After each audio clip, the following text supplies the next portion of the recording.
다들 그 지긋지긋하게 보셨을 겁니다. 지금 최강욱 기소에 대해서 법무부가 감찰을 예고했죠. 이거에 대해서 한 번 더 복습하는 차원에서 좀 요약해서 보도록 하겠습니다. 네, 법무부 최강욱 기소 감찰 예고, 윤석열 반격 나설까? 반격은 개뿔, 찌그러져야 될 사람한테 뭔 반격입니까?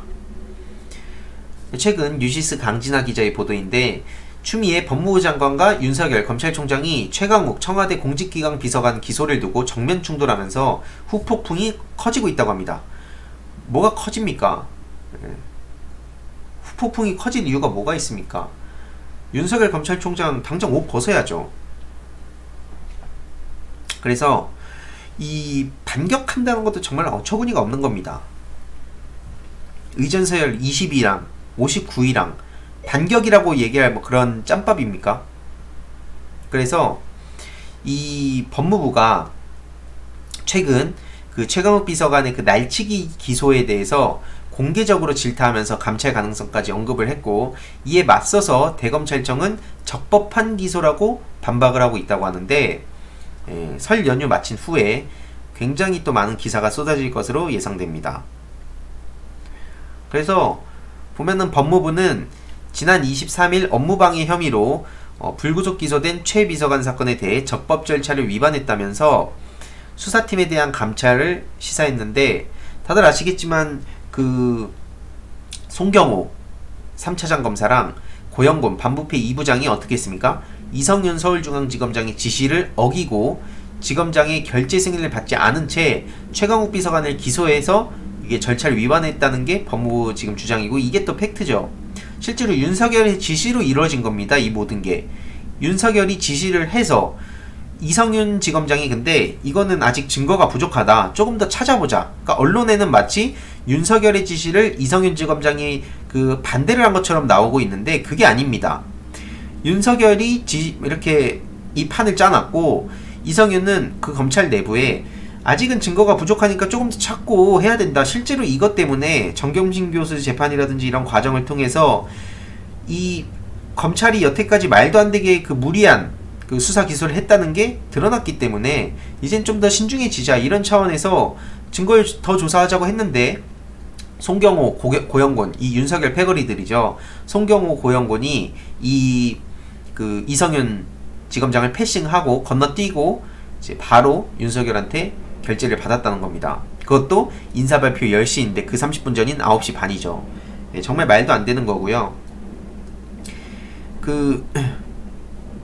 그래서 추미애 장관이 그 감찰 카드를 또 빼드는 상황입니다.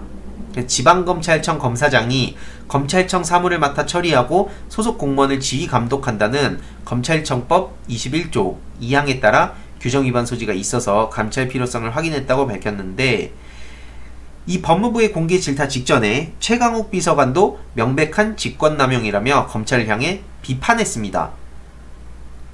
이 법무부는 그래서 감찰의 시기, 주체, 방식 등에 대해서 신중하게 검토 중이라고 입장을 밝혔고, 이 법무부도 밝혔듯이 최강욱 비서관 기소는 수사팀과 의견이 일치한 윤석열 총장의 지시에 따라 이뤄진 것으로 알려져 있기 때문에 윤석열 검찰총장도 감찰에서 사실 자유롭진 못하다고 저는 생각합니다.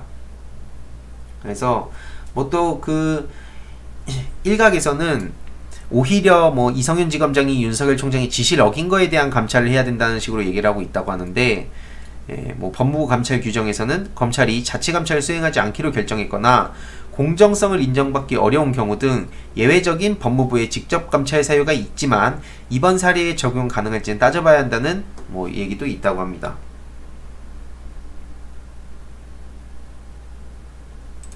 아무튼 이런 내용들을 다들 정말 지겹도록 보셨겠지만, 이 윤석열 검찰총장이 정말로 이 정도로 할 줄은 몰랐어요. 아마 많은 분들도 깜짝 놀라셨을 텐데, 그 실제로 자기의 얘기를 근거로 좀 보자면, 과거 이런 말을 했잖아요. 검사가 수사권 가지고 보복하면 그게 깡패 아니냐고. 근데 진짜 깡패 같은 짓을 하고 있습니다. 그러니까 이 검찰이 조국 전 법무부 장관한테 11개의 혐의로 기소를 했는데 사실상 그 기소가 양이 많다 보니까 뭔가 이 사람 잘못됐구나라는 그런 여론전을 펼치려고 한다는 게 이 사건의 본질이라고 생각하거든요. 실제로 그래서 재판부에서도 호되게 혼난 게 그 검사들 아닙니까? 정경심 교수 공판 과정에서도 이 말도 안 되는, 특히나 최근에는 자택에서 그 표창장을 위조했다고 하더니 알고 보니까 그게 동양대 공용 컴퓨터라는 얘기가 또 나오지 않았습니까? 그러니까 이렇게 눈 뜨고 코 베이게 하는 게 바로 검찰 조직이에요. 그래서 이런 사람들이 그 현직으로 있는 법무부 장관하고 그리고 공직기관 청와대 비서관하고 이런 사람들, 심지어 그 칼날이 대통령까지도 향했다는 얘기들이 많이 들리고 있는데, 그런 식으로 검찰이 말도 안 되는 권력을 가지게 된 결정적 계기가 바로 계속 말씀드리는 그 검찰의 기소 독점주의, 기소 편의주의 뭐 이런 것들이란 거예요. 그래서 이 문제에 대해서도 지긋지긋하지만 법 공부를 더 해서라도 앞으로 꾸준히 이런 내용들을 알리도록 하겠습니다. 특히나 최강욱 비서관을 정말 잘못 건드린 건데 설 이후에 그 쏟아질 기사들이 정말 기대가 됩니다. 왜냐하면 최강욱 비서관은 실제로 그 사성 장군도 날려버린 게 바로 최강욱 비서관입니다. 과거 변호사 시절 때. 근데 실제로 윤석열 총장도 바로 고발했죠. 직권남용으로 바로 고발했습니다. 그러니까 설마 고발까지 하겠어라고 생각을 했겠죠. 근데 실제로 신속하게 그 언론에 반박하는 내용을 또 다뤘고, 그러면서 이 검찰이 피의자라고 하면서 계속 그 문자 메시지를 통해서 언론 플레이를 했는데 알고 보니까 그 참고인이었다는 거를 그 출석 요구서 3장을 또 공개를 하면서 공개 반박도 했고요. 그러니까 사람 잘못 건드렸습니다.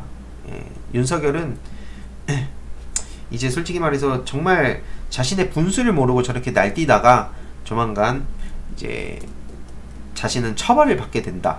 저는 이제 그렇게 생각합니다.